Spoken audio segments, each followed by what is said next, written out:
Welcome, my friends and followers. I am Dr. R.P. Mondol, consultant diabetes, mental health, fitness, and sports management. Diabetes এবং diabetes সংক্রান্ত যে বিভিন্ন সমস্যা, সেই সমস্যাগুলি নিয়ে আমি সাধারণ মানুষের কাছে সচেতনতামূলক যে প্রোগ্রাম সেগুলি করে থাকি এবং ডায়াবেটিসের চিকিৎসা দিয়ে থাকি। আজকে আমি ডায়াবেটিস এমন একটি শব্দ যেটা সমস্ত মানুষের মুখে মুখে ঘুরছে, কিন্তু এর ভয়াবহতা সেটা সম্পর্কে সাধারণ মানুষের সচেতনতার অভাব রয়েছে। তা সেই জায়গা থেকে আমি আজকে ডায়াবেটিসের কমন যে সিমটম সেটা আমরা প্রায় সকলেই জানি, কিন্তু আনকমন সিমটম যেগুলি রয়েছে, অচেনা কিছু লক্ষণ রয়েছে যেগুলি দেখে আমরা ভাবতে পারি যে কোন একজন পেশেন্ট ডায়াবেটিসে আক্রান্ত হতে চলেছে বা হয়েছে। সেই লক্ষণগুলি কি? আমরা অনেক সময় ডায়াবেটিসের সাধারণত কোনো বিশেষ কোনো লক্ষণ বোঝা যায় না প্রাথমিক অবস্থায়, তারপরে যখন বোঝা যায় তখন আর কিছু করার থাকে না, অনেক দূর চলে যায়। সেই জায়গা থেকে কিছু অচেনা লক্ষণ যেগুলি দেখলেও আমরা কিন্তু ডায়াবেটিসকে সমূহ করে চলতে শিখতে পারি এবং তা থেকে ডায়াবেটিস এই সিমটমগুলিকে আমরা যদি লক্ষ্য করি এবং সেগুলি সম্পর্কে সচেতন হতে পারি, তাহলে ডায়াবেটিসের যে ভয়াবহতা বা নীরব ঘাতক, সেই নীরব ঘাতক সে সাইলেন্ট কিলার রূপে আমাদেরকে শেষ করে দিতে পারবে না। এখানে অস্টিওপোরোসিস আনকমন সিমটমের মধ্যে আমরা যেটা দেখতে পারি, অস্টিওপোরোসিস মানে ডায়াবেটিসের সঙ্গে কোনো রিলেশনই নেই, এটাই ভাবতে হবে। অস্টিওপোরোসিস হয়েছে মানে তার বাত হয়েছে বা অন্য কিছু বিভিন্ন ধরনের সমস্যা নিয়ে তার এই সমস্যা তৈরি হয়েছে, এটা ভাববে। কিন্তু তার পিছনে যে ডায়াবেটিসের হাত থাকতে পারে সেটা কিন্তু সাধারণ মানুষ বোঝে না। তাহলে এই অস্টিওপোরোসিস হাড়ের ঘনত্বটা কমে যায়। এখানে হাড়ের ঘনত্বটা কমে যাওয়ার ফলে বোন ডেন্সিটিটা কমে গেলে, এবং ডায়াবেটিস হলে কি হয়, ডায়াবেটিস এই হাড় ক্ষয়ের যে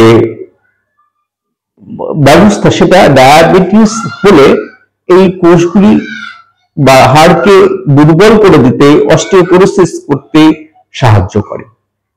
ডায়াবেটিসের কারণে অস্টিওপোরোসিস এটা খুব কমন ব্যাপার, যদিও একজন অর্থোপেডিক এই হাড় সংক্রান্ত যে বিভিন্ন তথ্য, বিভিন্ন ধরনের যে সমস্যা সেগুলো সমাধান করেন।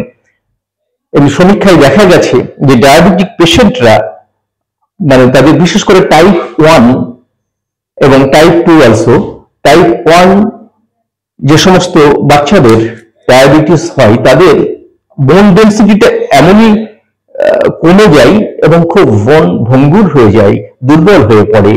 তখন তাদের আর যে একটু পড়ে গেলেই তার ফ্র্যাকচার হয়ে যেতে পারে, এই সমস্ত সমস্যাগুলি দেখা যায়। এবং এই অস্টিওপোরোসিস জড়িত যে সমস্ত সমস্যা সেগুলি তারা ভুগতে থাকে।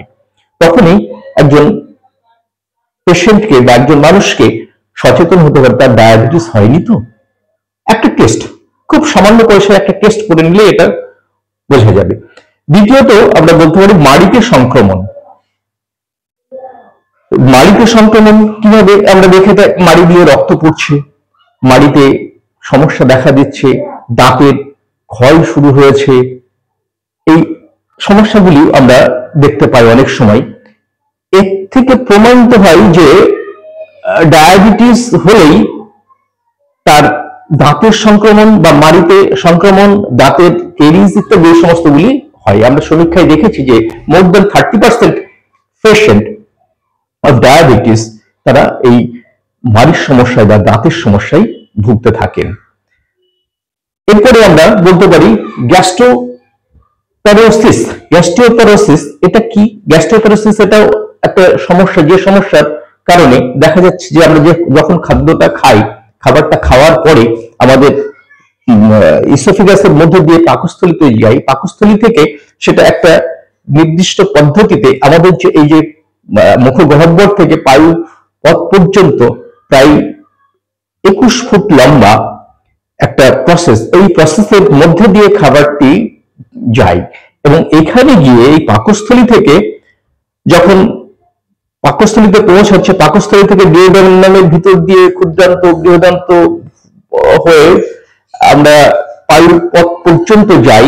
এইখানে এই পাকস্থলী থেকে ক্ষুদ্রান্ত পর্যন্ত যাওয়ার সময় এদের যেটা খুব ডিলে হয়ে যায় বা বন্ধ হয়ে যায়, তখন তাকে বলা হয় গ্যাস্ট্রিওপ্যারোসিস। এই গ্যাস্ট্রিওপ্যারোসিস হলে তখন নিচের দিকে যেতে পারে না, খাবারটা খাওয়ার সঙ্গে সঙ্গে সেটা পাকস্থলীর মাধ্যমে ডিওডার্মের ভিতর দিয়ে যে প্রসেসটা চলতে থাকে সেখানে গতিটা স্লথ হয়ে যায়, তাহলে যেতে পারে না বা আটকে যায়। তখন যে সমস্যাগুলি হয় তার জন্য তার কোষ্ঠকাঠিন্য হতে পারে, তার জন্য তার গ্যাসের সমস্যা হতে পারে, যেটাকে জিয়ার্ডিয়া হতে পারে। এই সমস্ত সমস্যাগুলি যখন আসে তখন বুঝতে হবে যে শুধু এটা গ্যাসের কারণে নয়, গ্যাসটা কেন হচ্ছে, তার ডায়াবেটিস হতে পারে। এটা ডায়াবেটিসের কারণে এই সমস্যাকে দেখা দিতে পারে। এরপরে আমরা 4 নম্বর বলতে পারি ইউরিনারি ব্লাডারের সমস্যা। সাধারণত ডায়াবেটিসের এটা একটা কমন সিমটম পর্যায়ে পড়ে প্রথম অবস্থায়, কিন্তু প্রাথমিক শেষ অবস্থায়, প্রাথমিক অবস্থায় আমরা দেখতে পারি ইউরিনারি ব্লাডারের সমস্যা হচ্ছে। সে প্রস্রাব ধরে রাখতে পারছে না বা প্রস্রাব ক্লিয়ার হচ্ছে না। এখানে স্পিনটার যে মাসেলগুলি থাকে, আমরা ব্লাডারের পাশে যে স্পিনটার মাসেলগুলি থাকে সেই মাসেলগুলিকে ইনঅ্যাক্টিভ করে দেয়। ইনঅ্যাক্টিভ করে দেওয়ার ফলে তার ইউরিনারি যে সমস্যা সেগুলি দেখা দিতে শুরু করে। এছাড়া আমরা নেক্সট হচ্ছে female sexual dysfunction. Female sexual dysfunction অর্থাৎ মেয়েদের মধ্যে যাদের মেনোপজ হওয়ার আগে অনেকের এই লিবিডো বা সেক্সুয়াল আর্জটা কমে যায়। এটার কারণ ডায়াবেটিস হতে পারে। সে তো জানে না যে সে ডায়াবেটিসে ভুগছে, কিন্তু এই ধরনের সমস্যা তার দেখা দিতে পারে। মেনোপজ হয়ে গেলে তখন ইস্ট্রোজেন হরমোনটা কমে গেলে তখন এই সমস্যাগুলি সাধারণত আসে। কিন্তু তার আগে যদি এই ধরনের সমস্যা সেক্সুয়াল ডিসফাংশন যদি আসে তাহলে কিন্তু তার ডায়াবেটিস হয়েছে কিনা একবার চেক করে দেখার দরকার। এরপরে আমরা দেখে থাকি যে এই শীতকাল এখন তো আমরা বুঝতেই পারি যে ত্বকের সমস্যা, ত্বকের যে বিভিন্ন ধরনের সমস্যা আমরা দেখতে পাই, সেই ত্বকের সমস্যার মধ্যে কারোর গা খসখসে হয়ে যাচ্ছে, ত্বকটা মসৃণ ভাব থাকছে না, তখন এই সমস্ত সমস্যাগুলি দেখা দিতে পারে।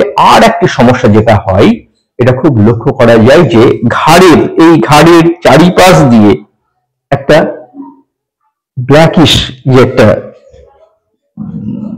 ছোপ ছোপ দাগ বা ভাঁজ পড়ে যাওয়া, এই সমস্যাটা দেখা দেয়।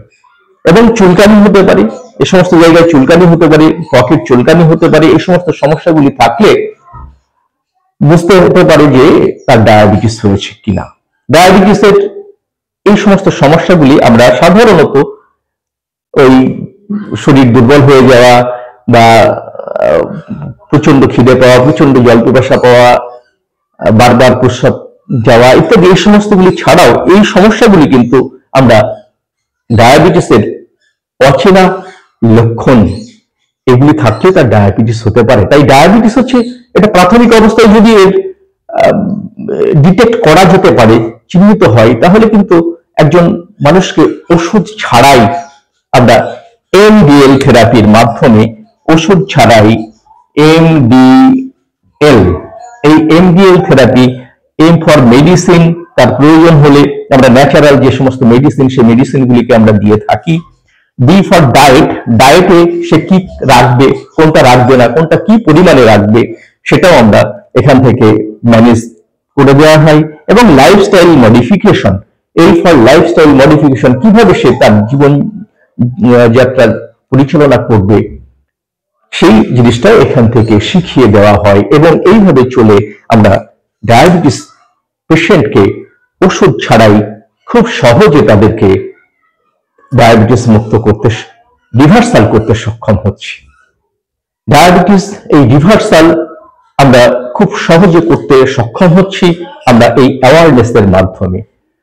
তাই যদি এই ধরনের কোনো সমস্যা আপনাদের থাকে, আপনারা একটা ছোট্ট টেস্ট ফাস্টিং বা পিপি বা প্রয়োজন হলে HbA1c এই টেস্টগুলি করে আপনারা একটু দেখে নেন যে আপনি সত্যি ডায়াবেটিস আক্রান্ত হয়েছেন না হতে চলেছেন বা কোন পর্যায়ে রয়েছেন। তারপরে উপযুক্ত ব্যবস্থা নিন।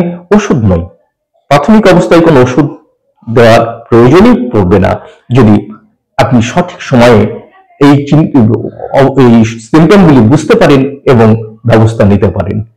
ধন্যবাদ। আবার এটা যদি ভালো লাগে একটা সাবস্ক্রাইব করে দেবেন এবং একটা লাইক দেবেন। আবার পরবর্তী ভিডিওতে আমি ডায়াবেটিস সংক্রান্ত কোনো বিষয় নিয়ে আবার আলোচনা করব। নমস্কার।